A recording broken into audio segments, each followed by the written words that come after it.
은혜로우신 구주여, 당신 앞에 우리가 섰으니 말씀하십시오. 종들이 충심으로 따르겠습니다. 예수님 이름으로 기도합니다. 아멘. 저희 집에는 유리물병이 있습니다.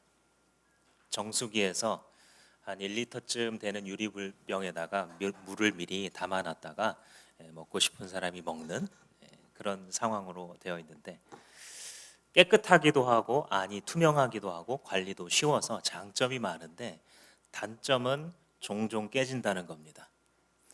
모르고 떨어뜨리면 유리니까 여지없이 박살이 나고, 뭔가에 이렇게 부딪혔는데 이렇게 조금 금이 가거나, 또 얼마 전에는 그런 일도 있었습니다. 손잡이를 어딘가에 부딪혔는데 손잡이 부분만큼만 똑 떨어지는 겁니다. 이거 손잡이가 없어서 그렇지 날카롭게 깨지지도 않아서 계속 쓸 수 있으려나 생각했더니, 물을 붓는데 손잡이가 붙어있던 부분에서 물이 뾰로롱 하고 나오는 겁니다. 거기 붙어있던 자리가 떼어내지면서 구멍이 조그맣게 났구나 라는 것을 알 수 있었습니다. 겉으로 보기에는 멀쩡한데 물병 모양 그대로인데 사실 쓸 수 없게 되어버린 것이죠. 이것이 하나님의 형상으로 지어졌지만 깨어진 죄인들의 모습입니다. 즉 예수 그리스도 바깥에 있을 때의 우리의 모습이죠. 여전히 하나님의 형상으로 지어진 것 맞습니다. 하나님께서 굉장히 존귀한 존재로 지으신 것 맞습니다.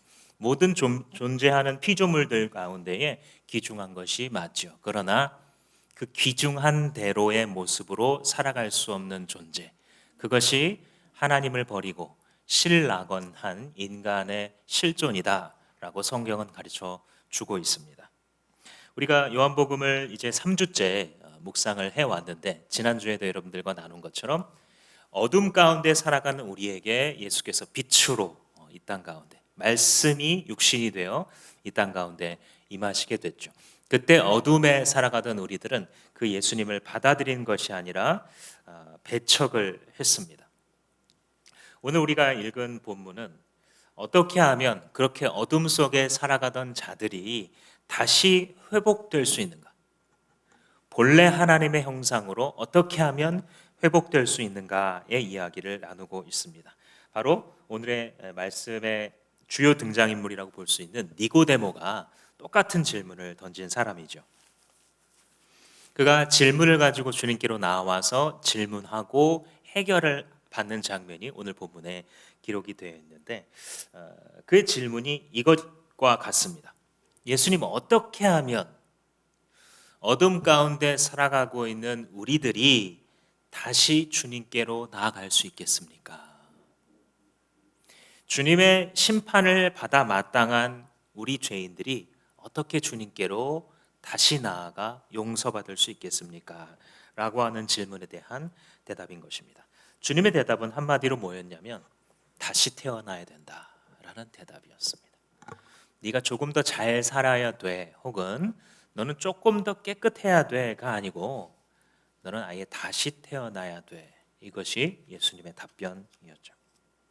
니고데모라는 사람, 이 당시에 이 이름의 원어 발음대로 하자면 니코데무스 이렇게 말할 수 있습니다. 근데 이 니코데무스는 니코와 니케와 데무스가 합쳐진 합성어인데, 니케는 승리의 여신의 이름이라서 오늘날도 유명 스포츠 브랜드가 이 이름을 그대로 쓰고 있죠. 데무스는 대중, 백성 이런 뜻이어서 합치면 승리의 백성 혹은 백성의 정복자 이런 이름입니다. 그러니까 이름부터 벌써 약간은 이 부모가 자식에게 이 이름을 지어주면서 성공해라 이런 이름을 준 것이 느껴지죠. 생각해 보시면 1절 말씀에 바리새파 사람 가운데에 니고데모라는 사람이 있었다. 그는 유대 사람의 한 지도자였다. 이렇게 딱 짧은 구절로 얘기하고 있는데, 여기에 니고데모가 어떤 사람이라는 게 축약적으로 쭉 들어가 있습니다. 니고데모라는 그 이름을, 왜 이 사람은 바리새파라고 하는 거 보니까 분명히 히브리인인데, 그러니까 이스라엘 사람인데 왜 그리스식 이름을 갖고 있을까? 그죠? 영어권 사회에 한인들이 이사를 가게 되면 아이에게 한국인 이름이 있는데 영어 이름을 또 지어주죠, 보통. 왜 그렇습니까? 친구들하고 어울릴 때 쉽게 발음해서 쉽게 친구가 될 수 있도록 진명이라는 이름이 있는데, 여기 가면 너 이제 데이빗이라고 불러, 이렇게 이제 지어주죠. 그 사회에서 잘 수용되어지고 성공하기를 바라는 어떤 부모의 마음입니다. 당시에 이스라엘 사람들도 평범한 사람들은 하나의 이름을 받았지만 이 상류층 집안에는 히브리 이름과 아울러서 헬라식 이름을 똑같이 지어줘서 그 사회에 받아들여지도록 했는데, 아마도 니고데모가 그런 집안에서 태어났을 걸로 보여집니다. 좋은 집안에서 태어나서 엘리트 교육을 받았구나라는 것을 알 수 있는 대목입니다. 뿐만 아니라 출신뿐만 아니라 자기의 노력과 능력으로도 성공할 만큼 성공한 사람이 이 니고데모입니다.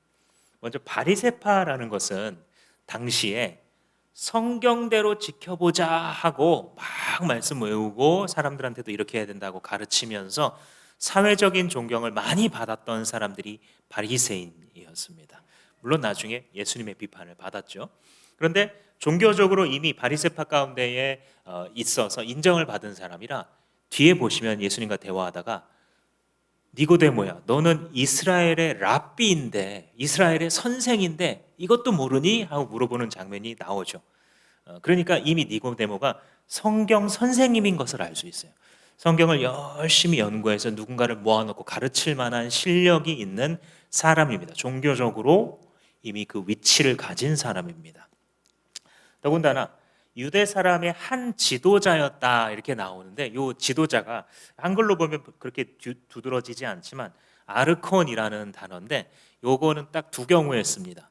제사장이거나 아니면 사내들인 공의회 의원이거나. 근데 제사장이 아니기 때문에 대부분의 신학자들이 이 사람은 그 72명밖에 없다는, 이 유대 전체 사회에서 72명밖에 없다는 그 사내들인 공의회의 회원이겠구나 하고 딱 해석을 합니다. 사내들인 공의회 의원이라는 게 어떤 힘을 가졌느냐? 입법, 사법, 행정, 종교권을 다 손에 쥐고 있는 어마어마한 직책입니다. 오늘날로 말하자면 이 국회의원인데 대법관이면서 동시에 총회 임원, 뭐 이 정도 되는 사람이라고 볼 수 있습니다. 그러니까 사회적으로나 그 집안이나 종교적으로나 올라갈 만큼 올라간 사람, 그 사람이 바로 이 니코데모스입니다. 근데 이 사람이 2절에 보시면요, 밤에 예수님께 찾아왔어요. 왜일까요? 낮에 찾아오면 안 되는 거예요. 왜냐하면 위신이 너무 떨어집니다. 니고데모의 그 위상과 이 예수님의 위상은 정말 차이가 나는 그런 위상이죠. 부끄러운 거예요, 한마디로 낮에 오기가. 예수는 누굽니까? 이 시점에 예수님께서 공생애를 시작하는 시점이잖아요. 그 시점에서 예수는 단지 어정 가구단지 요셉 가구 직원에 해당하는 사람이에요. 그러니까 모양이 너무 빠지는 거예요. 내가 대낮에 이 정도 신분을 가지고 겨우 이런 사람 만나는 게 알려지면 잃어버릴 게 많아 두려운 사람, 그게 바로 니고데모입니다. 근데 진심인 것 같기는 해요. 2절 중반부터 보시면 랍비님, 우리는 선생님이 하나님께로부터 오신 분임을 압니다. 하나님께서 함께 하지 않으시면 선생님께서 행하시는 그런 표징을 아무도 행할 수 없습니다.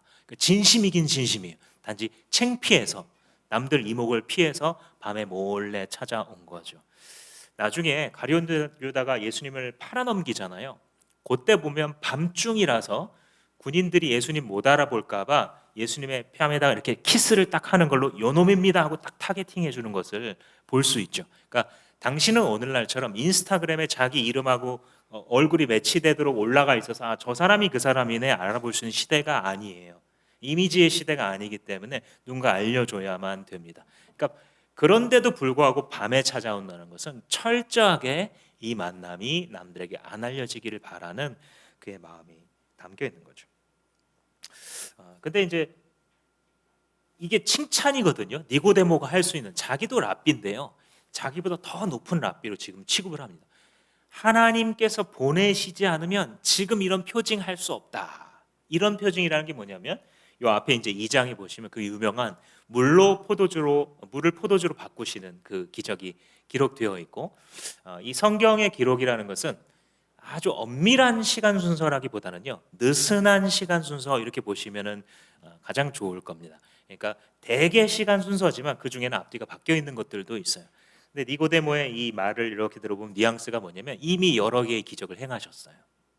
이거를 보니까 당신은 참 선지자입니다라고 말하는 거예요. 신명기에 보면 참 선지 거짓 선지를 구분하는 기준을 가르쳐 주거든요. 선지자가 여호와의 이름으로 말했는데도 그 말이 성취되지 않으면 가짜니까 그렇게 분별을 해라 가르쳐 줍니다. 근데 예수님은 지금 보니까 와서 말하고 그 기적이 증표로서 드러나는 거 보니까 진짜 하나님 보내신 위대한 선지자 아닌가요? 이런 말을 지금 하고 있는 거죠. 근데 이제 이 말을 딱 들으면서 우리는 느껴집니다. 니고데모가 예수님이 누구이신지 진짜는 잘 모르는구나. 예수님의 이 외면적 평가는 뭐 틀리지 않을 수 있어요. 훌륭하신 선생님, 선지자. 근데 예수가 누구신지 진짜 알지는 못했구나. 성경 박사인데 그렇게 열심히 말씀을 가르치는 사람인데도 불구하고 예수가 누구신지 아직 정확히 모르고 있구나. 사실 그렇거든요. 우리가 신앙생활하면서 제일 중요한 건 예수님이에요. 물론 우리가 삶이 살아가면서 외로우니까 하나의 커뮤니티로서 모여서 서로 위로받고 뭐 이런 기능도 있겠지만요, 핵심은 그게 아니에요. 그거는 그냥 결과입니다. 예수 그리스도께서 머리가 되시고 리더가 되신 공동체에 속했을 때 우리가 받는 것들이죠. 근데 진짜 중요한 건 뭐냐면 예수는 누구신가? 여러분 이걸 잘 정리하셔야 됩니다.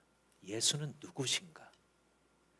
그리고 예수는 나에게 있어서 어떤 분이신가? 이게 정말 잘 정리되어 있어야 되고 그게 일치가 되면 신앙은 힘을 가질 수밖에 없습니다.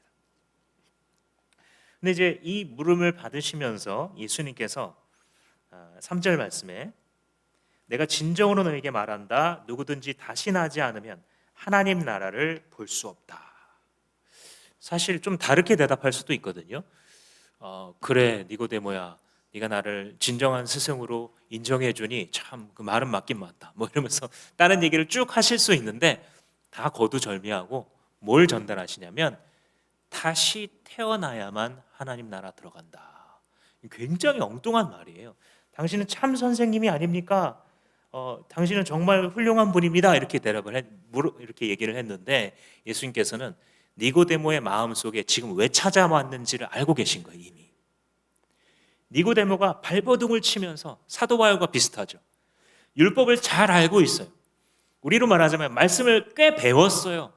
근데 그 말씀대로 사라진다는 것이 참 너무 어려운 일이구나. 그리고 괴리감이 느껴지는 거예요. 자기가 말씀을 굉장히 익숙한 사람임에도 불구하고 그 말씀대로 사라지지가 않고 그 마음속에서부터 하나님의 말씀에 대한 순전한 복종이 없다는 것을 깨달아요. 좀 더 정직하게는 말씀대로 살고 싶지 않아요. 솔직히 하나님이 좋다는 거 말고 내가 좋다는 게 됐으면 좋겠어요. 이게 사도 바울이 로마서 7장에서 얘기한 내 영혼이 원하는 것, 내가 정말 원하는 것은 하지 않고 내가 정말 싫어할 만한 일들을 육체를 따라 계속 행하는데 이게 도대체 어떻게 된 거냐 탄식을 하잖아요. 아마도 말씀의 선생이었던 니고데모에게도 그러한 괴리감과 고통이 마음속에 자리 잡고 있었을 것이고 예수님께서는 그걸 아시고 그 핵심은 네가 다시 태어나는 거야 라고 말씀해 주신 것입니다. 그러니까 니고데모가 아무리 말씀의 선생님이었다 할지라도 하나님 나라가 안 보이는 거예요. 지금 열심히 신앙생활하고 지도자의 위치에 올랐어도요, 주님의 말씀을 들어도 가슴이 뛰지 않습니다. 이게 특징이에요. 다시 태어나지 않은 사람의 특징은요, 말씀을 배우는데도 그 말씀을 듣고 가슴이 움직이지 않아요. 마음이 동하지 않습니다.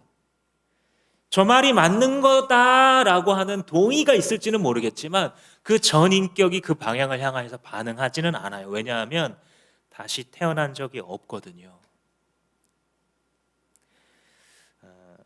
이 예수님의 말씀 하나님의 나라는요 몇몇 사람들에게만 보여요.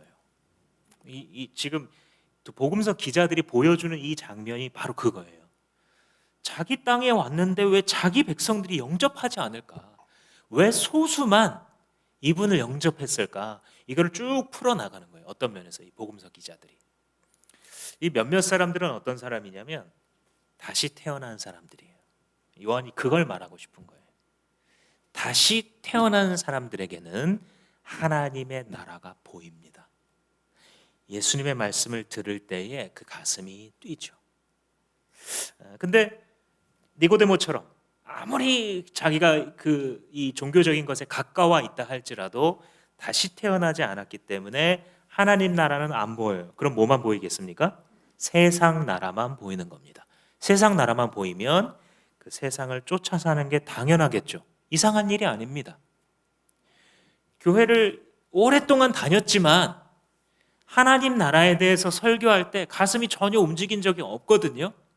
그러면 어떻게 하겠어요? 내 눈에 보이는 것을 쫓아서 살아가는 게 이상한 게 아니라 너무너무 당연한 거예요.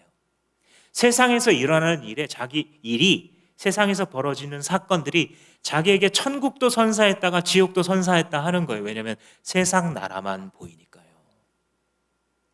우리 집안에서 벌어지는 일이 자기를 천국에 데려놨다가 지옥에 데려놨다가 하는 기준이에요. 왜요? 세상 나라만 보이니까요. 요즘 젊은이들이 하는 말이 참 갓생사시네요. 이런 말들을 쓰더라고요. 그러니까 뭐 너무너무 멋있게 산다 이거죠. 막 돈도 벌만큼 벌고 먹고 싶은 거 탁탁 사고 싶은 거 그때그때 막 현찰로 사고 가고 싶은 여행지 막 갔다 오고 다 또 사진 올려서 나 이만큼 잘 살고 있어 얘기해 줄 수 있는 보면서 서로 딱 뭐 부러워하기도 하고 없는데 가짜로 막 찍어서 그렇게라도 해야 안 꼴릴 것 같은. 근데 아무튼 그런 삶을 살아가면서 참 멋있구나 이렇게 이야기를 하죠. 근데 지금 우리가 살아가는 사회가 그럴 수밖에 없어요. 비판도 해보거든요, 우리 스스로. 근데 비판한다고 해서 우리 마음이 안 바뀌는 이유가 있어요. 하나님 나라가 안 보이는 거예요. 그러고 싶어서 그러는 게 아니라 그냥 안 되는 거예요. 불가능한 거예요. 세상 나라에 속한 사람인데 어떻게 하나님 나라가 보일 수 있겠습니까? 그러니까 세상의 화려한 것들을 쫓을 수밖에 없고 세상이 주는 즐거움에서 벗어날 수 없어요. 왜요? 다시 태어난 적이 없거든요. 예수님이 즉 여기서 하고 계신 말씀이 뭐냐면 니고데모야 너는 다시 태어나지 않은 사람이야. 이 말을 하는 거예요. 뒤집어서 말하면. 사람이 다시 태어나지 않으면 하나님의 나라를 볼 수 없느니라. 이 말을 대화 속에서는 어떤 의미냐면 니고데모야 내가 네 고민을 안다. 하나님 나라가 보이지 않지. 말씀을 알고 배우고 암송하고 가르치는데도 하나님 나라가 보이지 않지. 왜냐하면 너는 다시 태어나지 않아서 그래. 이 말을 하시는 겁니다. 저는 우리 교회에 출석하시는 우리 주마음 지체들이 자기의 정체성을 잘 아셨으면 좋겠어요. 묻어가면 안 돼요. 묻어갈 때가 있고 아닐 때가 있는데요. 묻어가는 건 뭐냐면 공동체에서 이게 좋은 거야 하면서 막 열심을 내고자 할 때 묻어가세요. 그러면 내가 그걸 잘 몰랐어도 그 유익을 함께 누려요. 근데 정체성은요. 내가 누구인가? 하나님 앞에서 나는 누구인가? 내 숨이 끊어지는 날 나는 누구인가? 하나님의 나라가 완성되는 날 나는 그 나라에서 어떤 존재일 것인가? 이 자기 정체성이에요. 이거는 절대 묻어가면 안 돼요. 옛날에 거짓말로 전도하면 남편들이 그래요. 그래도 내가 이 아내가 교회 헌금 갖다 바친다 그래도 다 허락해줬고 내가 좋은 일도 많이 했고 아내 교회 데려다 주려고 라이드도 얼마나 많이 했고 그랬으니 뭐 하나님 계신다면 이 마누라 치맛자락 잡고 천국 갈 거라고 막 웃으면서 얘기하는데 진담이에요. 가만 보면 진담이 있거든요. 근데 그렇지 않죠. 예수님이 지금 그 말 하는 겁니다. 누구에게 묻어서 하나님 나라를 갈 수 있는 게 아니에요. 내가 누구냐? 내가 주님과의 관계에 있어서 어떤 사람이냐를 잘 정리하셨으면 좋겠습니다. 근데 다시 태어난다는 게 뭐냐? 이게 이제 거듭난다, 다시 난다, 뭐 이런 비슷한 표현을 쓰는데 우리 사회에서도 종종 쓰죠. 어떤 뭐 스포츠 선수나 연예인들이 상 받을 때, 제가 이러이러한 선수로, 이러이러한 배우로 거듭나도록 하겠습니다. 이 무슨 뜻이에요? 더 열심히 하겠다는 뜻이에요. 그죠? 그러니까 자기의 도덕적 열심이나 종교적 성실에 대하여서 사람들은 보통 거듭난다라고 얘기해요. 거듭나고 싶다, 막 이렇게.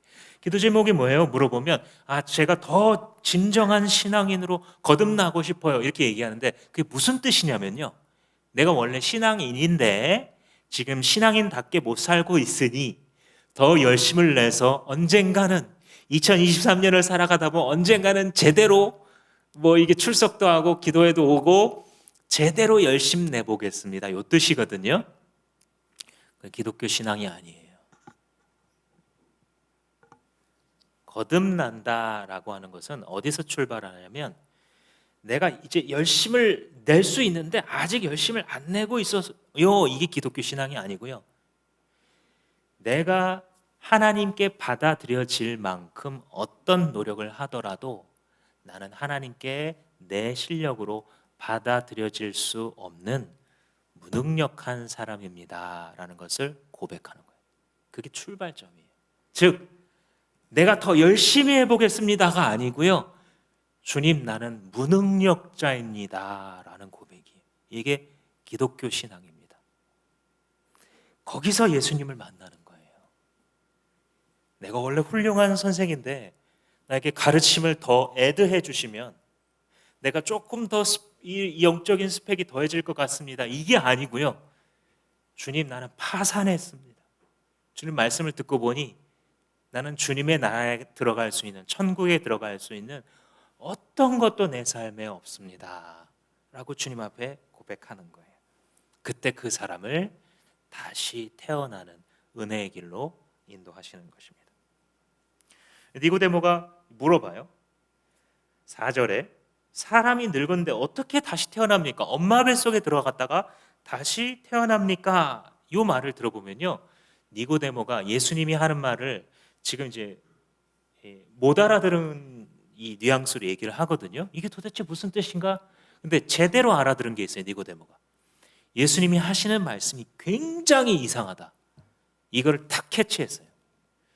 우리가 지금 우리 사회가 어떤 사회냐면요, 이 4절, 3절 말씀 같은 말씀을 읽으면서도 하나님 나라를 물과 성령으로 태어나지 않으면 다시 거듭날 수 없다, 3절과 5절 말씀을 들어도요 아무런 감흥이 없는 사회예요.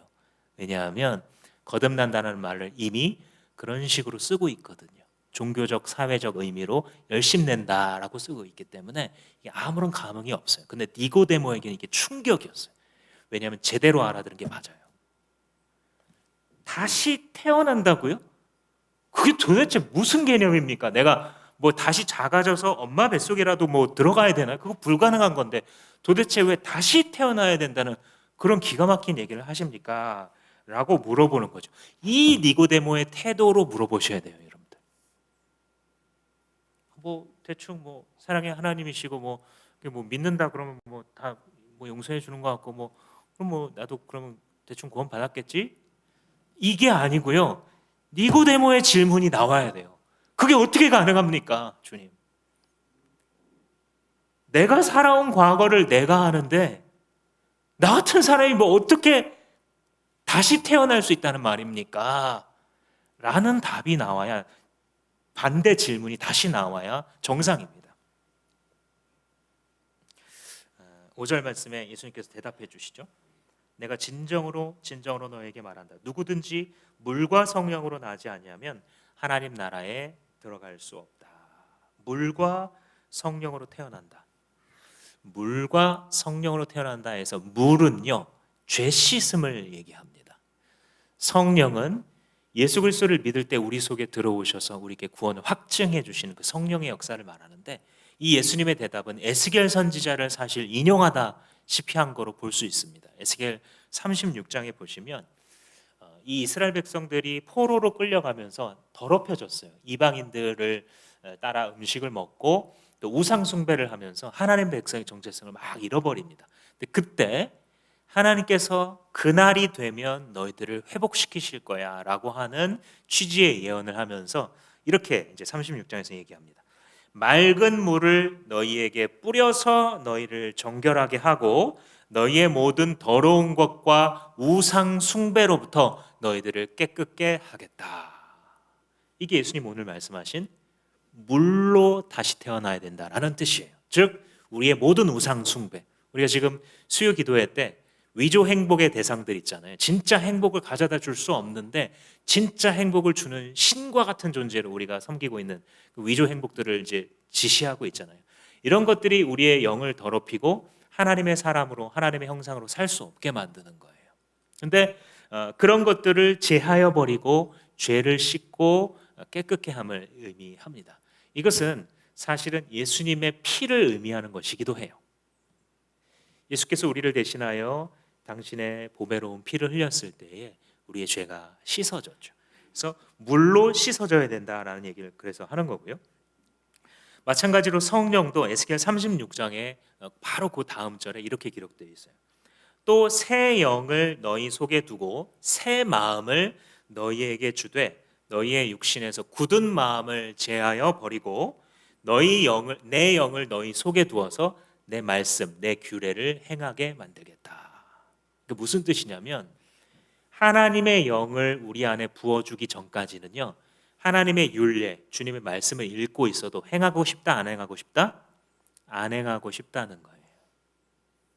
그래서 그날이 오게 되면 너희들을 물로 씻고 내 영을 직접 집어넣어서 너희가 하나님 뜻대로 살고 싶어하는 자로 만들겠다. 그래서 나는 너희들의 하나님이 되고 너희는 나의 백성이 될 것이다 라고 에스겔 선지자가 예언했어요. 그걸 예수님께서 여기서 말씀하시는 거예요. 그래서 성령으로 거듭난다라는 것은 무엇이냐면 주님의 영을 받는 거예요. 예수님을 믿을 때에 우리 안에 들어오시는, 우리가 특세 때 다뤘죠. 성령께서 우리 안에 내주하시고 우리 안에서 역사하시는 그것을 일컬어서 성령으로라고 말한 것입니다. 그러니까 한마디로 다시 태어난다라는 건 뭐냐면 다시 뭐 죽을 뻔했는데 의료 치료를 받았다든지 뭐 니고데모 말처럼 엄마한테 들어갔다 다시 나오는 게 아니라 물과 성령을 통해 죄가 씻음 받은 하나님의 새 백성으로 만들어지는 과정입니다. 이거는 제가 종종 설명한 것처럼 우리 인간의 인생의 단계들을 보시면 이해할 수가 있어요. 첫 단계가 우리가 엄마 뱃속에서 있었잖아요.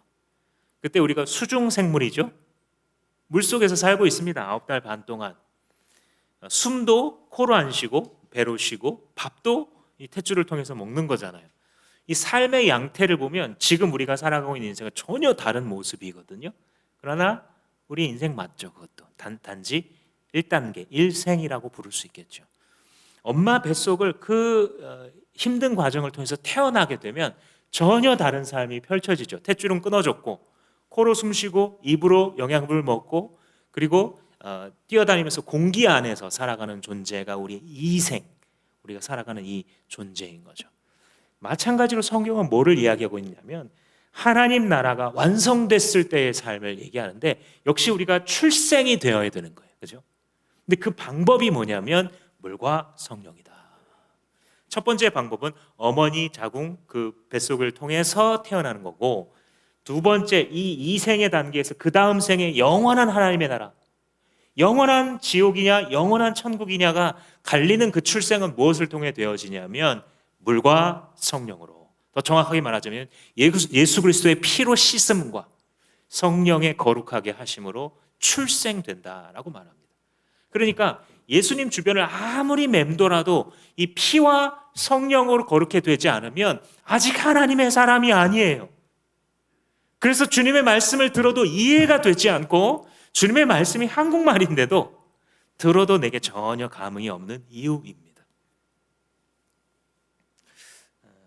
그래서 저는 우리 교회에서 신앙생활하는 분들이 제일 중요한 것이 막 이렇게 갑자기 뭐 사람이 뭐 느는 것, 그것도 나쁜 일은 아니겠지만 핵심은 뭐냐면 이 안에 신앙생활하는 분이 단 몇 명이라 할지라도 그들이 거듭날 것이냐입니다. 우리 목장에 초청돼 오는 사람이, 우리가 직장에서 동네에서 만나는 사람이 거듭나는 데에 내가 쓰임 받을 수 있느냐, 이게 중요한 질문입니다.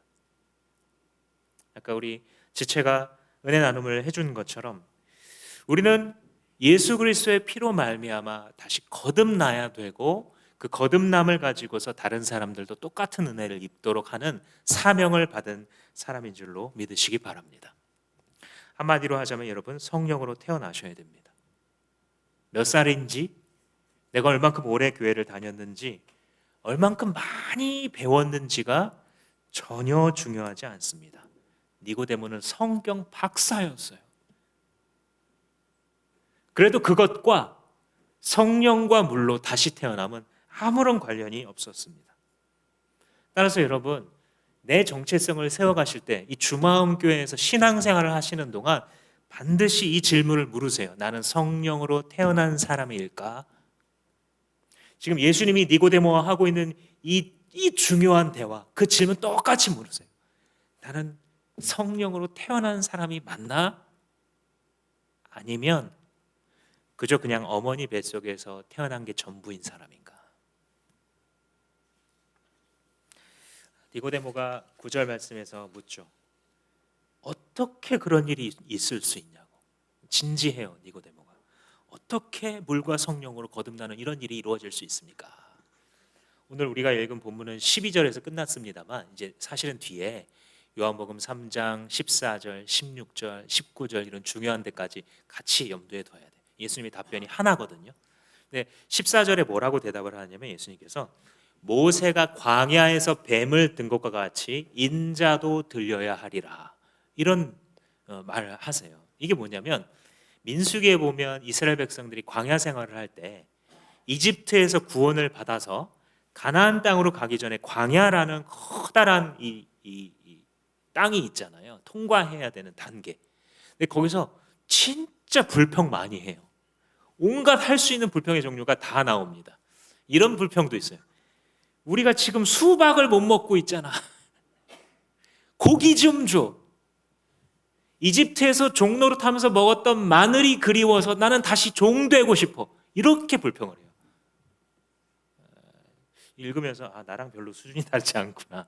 이들도 죄인이 많네, 이런 생각하면서 읽는데, 근데 그 불평이 계속 됐을 때 하나님께서 불뱀을 보내세요. 사막의 뱀을. 물리는 순간 몇 분 안에 사람들이 죽어가는 거죠. 그 와중에 하나님께서 모세에게 말씀해 주세요. 모세야, 놋뱀을 만들어 가지고 장대 위에 높이 달아서 사람들에게 그것을 보라고 해야 그것을 보면 살리라 라고 말씀해 주세요.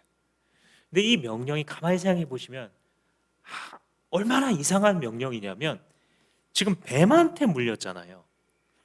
보기 싫은 정말 미운 존재예요. 그죠? 그 미운 존재, 그걸 쳐다보라는 거예요. 아마 모르기는 해도요, 기분 나빠서 죽은 사람들 꽤 많았을 겁니다. 그때. 그죠? 보면 살리라 했는데 모세가 말씀하셨으니까 그래도 맞겠지 하고 이렇게 본 사람들은 살았지만요, 뱀을 보라고? 장대 뱀을, 지금 장난해? 뱀에 물려서 지금 여기서 사람 죽어가고 있고 나도 지금 죽어가고 있는데 뱀을 보라고? 이 자존심 때문에 죽은 사람들 많았을 거예요. 예수라는 이름을 듣고 교회 문턱까지 나와왔어도요, 자존심 때문에 거듭날 수 없는 사람들 많이 있습니다. 천국의 문턱에 쓰러져 영원한 사망을 겪은 사람들이 많습니다. 역사 속에서는. 미운 물건이 되어버린 예수 그리스도, 장대 위에 높이 달리신 그분을 보라고 이 민수기의 사건이 비유로 있는 거예요. 역사인 동시에 비유예요. 사람들이 이사야 선지자의 그 예언처럼 볼품도 없는 여호와의 종, 사람들이 흠모할 만한 것이나 좋아할 만한 매력이 외적으로 볼 때 아무것도 없는 그분, 그런데 그분이 장대에 달리셨을 때, 나무에 달리셨을 때에 그분을 보면 너희가 살리라 라고 말씀하신 것입니다. 그래서 이 요한복음 3장 15절 16절에 말씀하는 것처럼 나무에 인자가 달렸는데 그 인자를 보는 자가 살게 되고 영생을 얻게 된다, 구원받는다는 뜻입니다. 아마 니고데모는 이 대화를 하는 중에는 이게 도대체 무슨 말씀인지, 뭐 나무에 달리고 인자는 또 사람의 아들이란 뜻인데 이건 또 무슨 뜻이고 그랬을 거예요. 그런데 우리는 알죠. 우리는 이 인자가 누군지 알죠. 누구십니까? 예수 그리스도. 우리를 위하여 나무에 매달리신, 우리가 그분을 쳐다봐야만 살 수 있는 바로 그분을 믿는 자가 다시 태어나게 만드시는 바로 그분. 그냥 도덕적으로 앞으로 더 열심히 살아야 되는 의무가 남는 것이 아니라 나를 아예 다른 존재로 출생시키시는 성령의 역사를 일으키시는 우리 구원의 주인이시자 우리의 대빵이시요 우리의 큰형님이시고 우리의 대제사장 되시는 예수 그리스도를 바라보아라 말씀해 주시는 것입니다. 많은 분들이 이 교회 문턱에 나왔을 때 예수님이 십자가에 달린 것과 나랑 무슨 상관이냐 이런 말씀을 하시는 경우가 있죠. 유영철이라는 살인범을 기억하실 텐데 2003년부터 10달 동안 20명을 죽인 우리나라의 이 살인자의 계보에 드는 이런 사람입니다. 결국은 사형을 언도받았죠. 근데 만약에 재판관이 당신은 내가 풀어주겠어 하고 무죄 방면한다면 좋은 재판관일 수가 없잖아요. 마찬가지로 성경은 우리가 다 죄를 범하여서 하나님의 영광에 이르지 못하는 존재가 되었다라고 말하게 되었는데, 우리가 하나님께 대해서 지을 수 있는 가장 큰 죄가 뭐냐면 하나님을 부인하는 거예요. 자식이 지을 수 있는 가장 큰 죄, 아빠를 아빠로 안 보는 거예요. 엄마를 엄마 취급 안 해버리는 거예요. 그거보다 더 큰 죄가 없는 거와 마찬가지예요. 뭐 조금 거짓말하고 그거는 세 발의 피입니다. 그것도 죄의 증거이지만 가장 큰 우리의 죄악은 하나님에 대하여 무관심한 것, 이 인생이 하나님으로부터 온 것임을 부인하는 것, 이 인생이 다시 하나님을 향하여 그의 영광을 향하여 가야 되는 인생임을 부인하고 살아가고 있는 것, 그것이 대역죄입니다. 그 대역죄는 반드시 심판받아야 합니다. 성경이 반드시 심판받을 수밖에 없다고 이야기합니다. 그런데 예수 그리스도께서 대신 그 심판을 나무에 달려서 치르셨다고 성경은 우리에게 이야기합니다. 예수님의 이 설명을 할 때 빛이 어둠에 비쳤는데 어둠이 자기 행위를 더 사랑하기 때문에 이 빛을 싫어하였다. 3장 19절에 그렇게 얘기하거든요. 마치 그런 것과 비슷해요. 여러분, 집을 오래 비웠다가 집에 탁 들어가서 이렇게 거실에 불을 탁 켜는데 저쪽 부엌 쪽에서 몇 마리가 사사삭 하고 들어가요. 그러면 이제 식은땀이 쫙 흐르면서 큰일 났다라는 생각이 들죠. 내 눈앞에 몇 마리가 보였다면 과연 이 집안에 얼마나 많이 퍼져 있는 걸까, 이런 생각이 딱 들죠. 이 바퀴벌레는요, 이 빛을 싫어해요. 왜냐하면 자기가 들킬까 봐. 그죠? 어두움 속에 돌아다니면서 온갖 썩은 음식들, 온갖 지저분한 것들을 다 밟고 먹고 살아갑니다. 어두움 속에서 썩고 있는 음식에는 구더기가 들끓고 있어요. 예수 그리스도가 없는 세상, 우리들이 바로 그런 존재. 그래서 빛이신 예수님이 싫은 거예요. 그냥 예수님에 대해서 뭐 조금만 해도 막 욕을 퍼붓고 싶은 이유, 그것은 어두움이 자기가 어두운 줄로 알고 빛보다 어두움을 더 사랑하며 살아가려는 죄의 속성 때문입니다. 그런 심판이 마땅한 우리에게 하나님께서는 예수 그리스도를 보내주셨죠. 요한복음 3장 16절, 많은 분들이 암송하시는 것처럼 하나님이 세상을 이처럼 사랑하사 독생자 예수를 주시기까지 하셨다. 그 이처럼이 뭐예요? 자기 친아들이 십자가에 매달려 세상의 거부를 받고 매맞아 죽게 하도록, 그렇게 해서라도 너희들은 물과 피로, 물과 성령으로 씻을 수만 있다면 나는 내 아들을 너희들에게 투자하겠다. 여러분, 이 하나님의 사랑은 어쩌면 인간이 타락한 에덴에서부터 시작되었어요. 그때부터 계획해 오셨을 거예요. 여러분들이 엄마 뱃속에 죄의 DNA를 가지고 잉태된 그 순간부터 주님은 계획해 오셨어요. 그 순간부터 기다려 오셨어요. 당신을 부르시고 물과 성령으로 다시 태어나게 하사 하나님 나라의 본 백성 되게 하시려는 그 비전과 꿈을 향하여 이미 여러분들의 인생 속에서 일해 오셨습니다. 도대체 하나님은 왜 그렇게 하시나? 도대체 왜 내가 뭐라고? 나를 위하여 자기 아들을 장대 위에 매다는 그런 일을 계획해 오셨고 행하셨고 이제 우리에게 가르쳐 주시느냐? 성경은 우리에게 대답합니다. 너를 사랑해서. Because I love you. 맨 끝에 가면 유일하게 남아있는 근거 이거밖에 없습니다. 세상을 이처럼 사랑하사. Because I love you. 나는 너를 좋아하니까. 나는 너를 사랑하니까.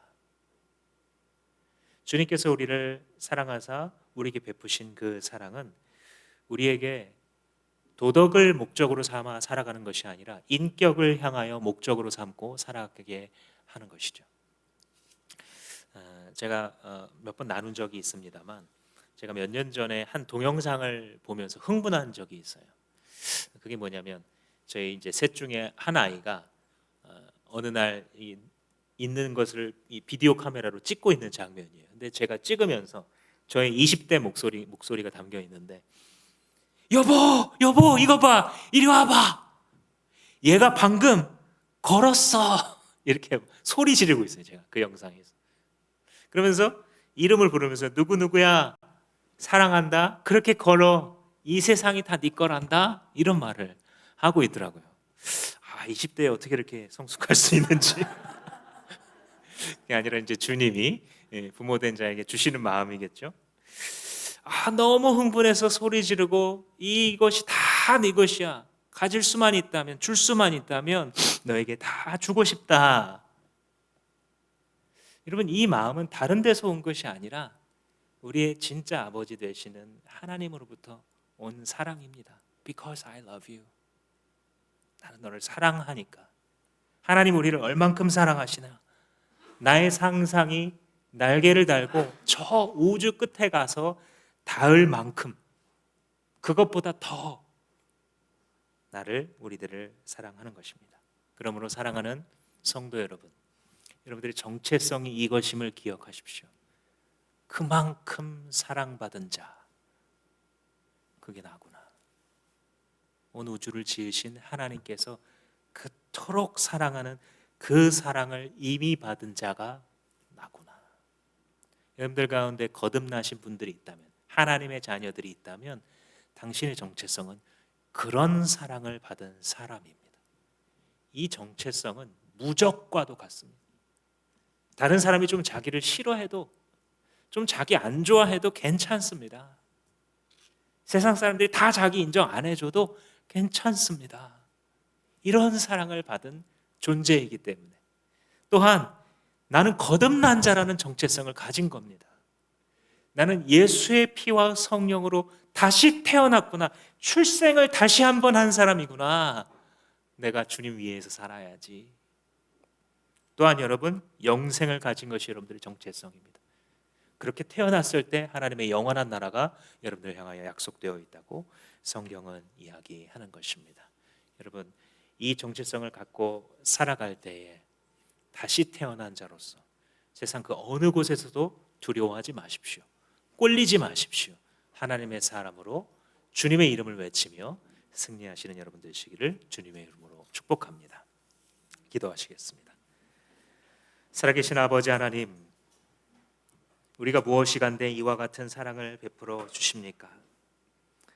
주님의 사랑을 이만큼 받은 자인 것을 깨닫지 못할 때에 마치 주님, 우리 눈앞에 보이는 인생이 전부인 것처럼 우리는 지나치게 낙심했다가 지나치게 탐욕을 부렸다가 왔다 갔다 합니다. 오 주여, 그러나 우리에게 영생을 주셨사오니 주님의 사랑을, 주님의 영생을 받은 자답게 하나님의 말씀 붙잡고 당당하게 싸워 이 영적 전쟁을 승리로 이끌 수 있는 자들 되게 하여 주시고, 하나님께서 주신 정체성을 가지고 세상을 향하여 선포하고 가르치며 살아가는 자들 다 될 수 있도록 우리 한 사람 한 사람 위에 성령의 충만함으로 축복하여 주시옵소서. 예수님 이름으로 기도합니다.